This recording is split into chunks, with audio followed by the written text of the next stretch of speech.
Okay Sharmaji.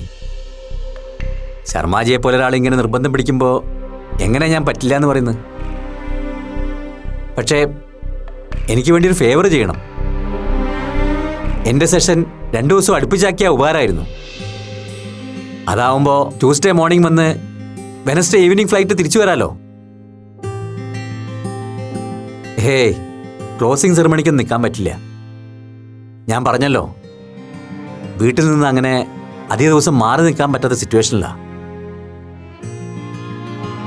ശരി, ഇത് ഇങ്ങനെയാണെങ്കിൽ നമുക്ക് ആലോചിക്കാം.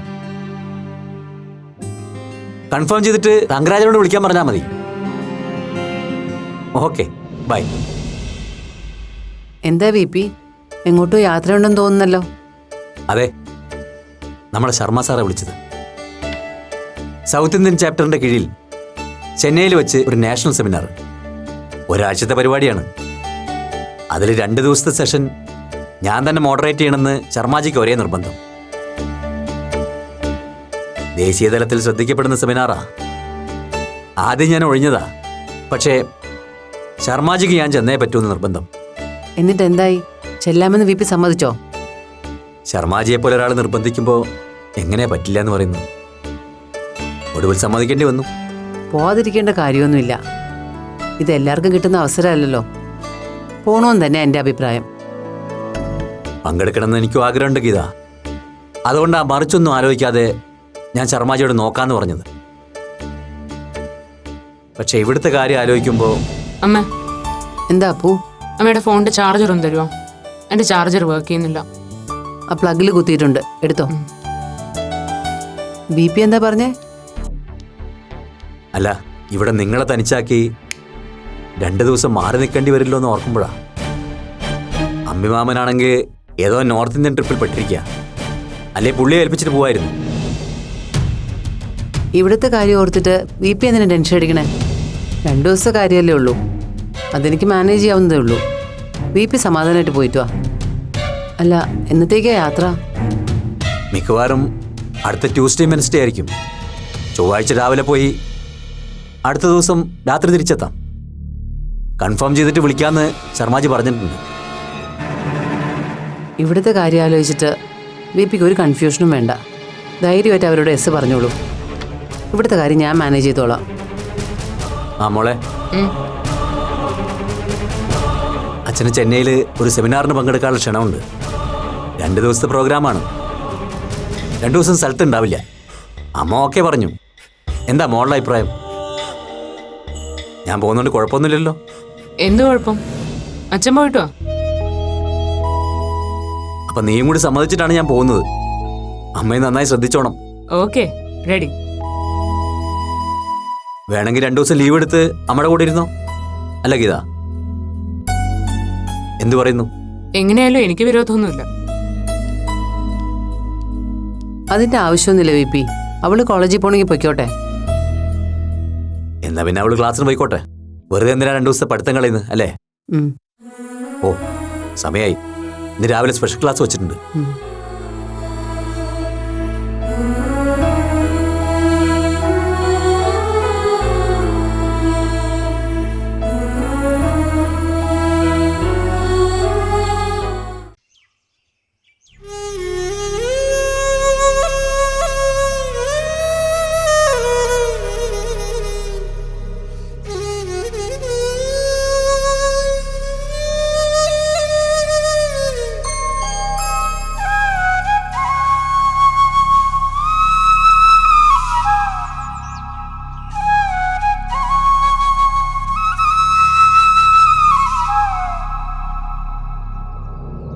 നീ ഇവിടെ നിൽക്കുകയാണോ? ഞാൻ വന്നത് ഡിസ്റ്റർബ് ആയോ മോക്ക്? അച്ഛൻ എന്തിനാ വന്നത്? ഹേയ്, അങ്ങനെ പ്രത്യേകിച്ച് കാര്യമൊന്നും ഉണ്ടായിട്ടല്ല. വെറുതെ മോള് ഫ്രീ ആണെങ്കിൽ കുറച്ചു നേരം സംസാരിക്കാമെന്ന് വിചാരിച്ചു, അത്രേ ഉള്ളൂ. അച്ഛൻ പറഞ്ഞോളൂ. കോളേജിൽ ക്ലാസ്സൊക്കെ എങ്ങനെ പോകുന്നു? നന്നായി പോകുന്നുണ്ട്. ആ, ഫ്രണ്ട്സായിട്ടൊന്നും മോൾക്കിപ്പോൾ ഇഷ്യൂസ് ഒന്നും ഇല്ലല്ലോ അല്ലേ? ഇല്ല. പിന്നെ അപ്പു കോളേജിൽ വരുന്നുണ്ടോ? ഇല്ല. അതെന്താ? കോളേജിൽ അപ്പു വീണ്ടും എന്തെങ്കിലും പ്രശ്നം ഉണ്ടാക്കിയോ? അതിന് അപ്പൂനല്ലല്ലോ പ്രശ്നം, മറ്റുള്ളവർക്കല്ലേ. പിന്നെ അപ്പു മോളെ കോണ്ടാക്ട് ചെയ്തിരുന്നോ? ഞങ്ങൾ തമ്മിൽ കണ്ടിരുന്നു, കോളേജിൽ വെച്ചല്ല.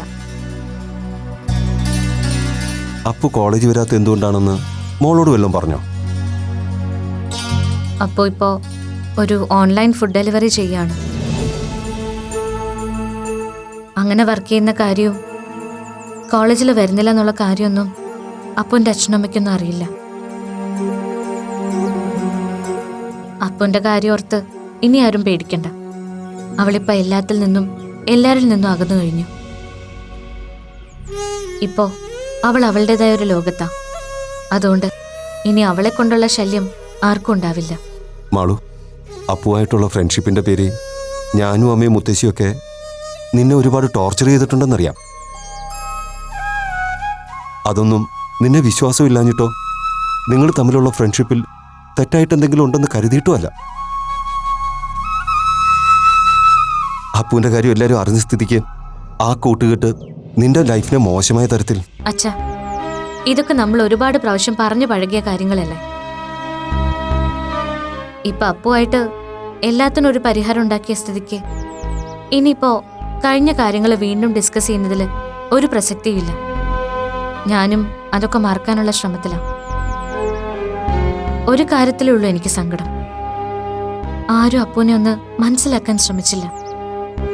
ഒന്നും അവളുടെ കുറ്റം കൊണ്ടല്ല എന്ന് അറിഞ്ഞിട്ടും വീണ്ടും വീണ്ടും എല്ലാവരും അവളെ ക്രൂശിക്കായിരുന്നു. VP അങ്കിളുടെയും ഗീതാന്റിയുടെയും ഭാഗത്തുനിന്ന് വലിയ എതിർപ്പുണ്ടാവുമെന്ന് അവൾക്കറിയായിരുന്നു. പക്ഷെ ഒക്കെ അറിയുമ്പോ അവളെ ചേർത്ത് പിടിക്കുകയും ആശ്വസിപ്പിക്കുകയും വേണ്ടുന്ന സപ്പോർട്ട് കൊടുക്കുകയും ചെയ്യുമെന്ന് അവൾ പ്രതീക്ഷിച്ച ചിലരുണ്ടായിരുന്നു.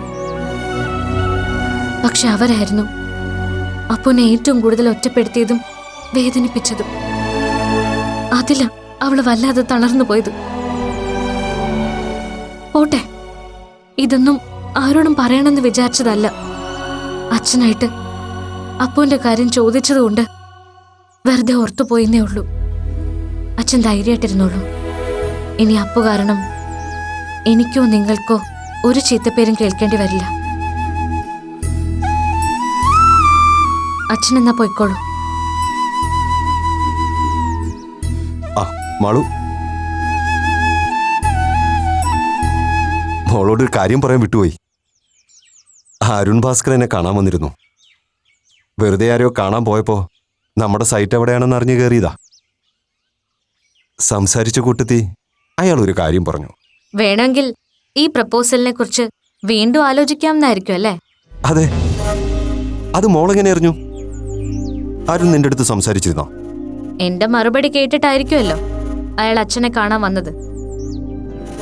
പിന്നെ അച്ഛനോട് പറഞ്ഞതുപോലെ അയാൾ വെറുതെ ആ വഴി പോയപ്പോ കയറിയതൊന്നും ആവില്ലെന്ന് ഊഹിക്കാനുള്ള ബുദ്ധിയൊക്കെ എനിക്കുണ്ട്. അയാൾ ഇത്രയും സിൻസിയറായിട്ട് പറഞ്ഞ സ്ഥിതിക്ക് നമുക്ക് വേണമെങ്കിൽ. ആർക്ക് വേണമെങ്കിൽ? എനിക്ക് വേണ്ടെന്ന് അയാളുടെ മുഖത്ത് നോക്കി ഞാൻ പറഞ്ഞിട്ടുണ്ട്. ഇനി ആരൊക്കെ എത്ര നിർബന്ധിച്ചാലും എന്റെ ആ തീരുമാനത്തിൽ ഒരു മാറ്റം ഉണ്ടാവാൻ പോകുന്നില്ല. അല്ല മോളെ, നിങ്ങൾ തമ്മിൽ എന്തെങ്കിലും തെറ്റിദ്ധാരണയുണ്ടെങ്കിൽ അത് നമുക്ക് പറഞ്ഞു തീർക്കാവുന്നതല്ലേ ഉള്ളൂ. അച്ഛൻ പറഞ്ഞത് ശരിയാ. അയാളെക്കുറിച്ച് എനിക്ക് ചില തെറ്റിദ്ധാരണകൾ ഉണ്ടായിരുന്നു. അയാളൊരു മാന്യനാണെന്നും മനസ്സിൽ നന്മയുള്ള ആളാണെന്നും ഞാൻ വിചാരിച്ചിരുന്നു. പക്ഷെ അതൊക്കെ എന്റെ വെറും അബദ്ധധാരണകളായിരുന്നു എന്ന് പിന്നെ എനിക്ക് മനസ്സിലായത്. അപ്പുവിനെ കോളേജിൽ വെച്ച് ഏറ്റവും കൂടുതൽ അപമാനിച്ചതും വേദനിപ്പിച്ചതും ഒക്കെ അയാളും അയാളുടെ ഗ്യാങ്ങും കൂടി ചേർന്ന. അന്ന് എനിക്ക് ശരിക്കും മനസ്സിലായതാ അവനൊരു പൊയ്മുഖാണെന്ന്. ഇനി ഇക്കാര്യം പറഞ്ഞ് ഒരിക്കൽ കൂടി അച്ഛൻ എൻ്റെ അടുത്ത് വരരുത് പ്ലീസ്. ശരി.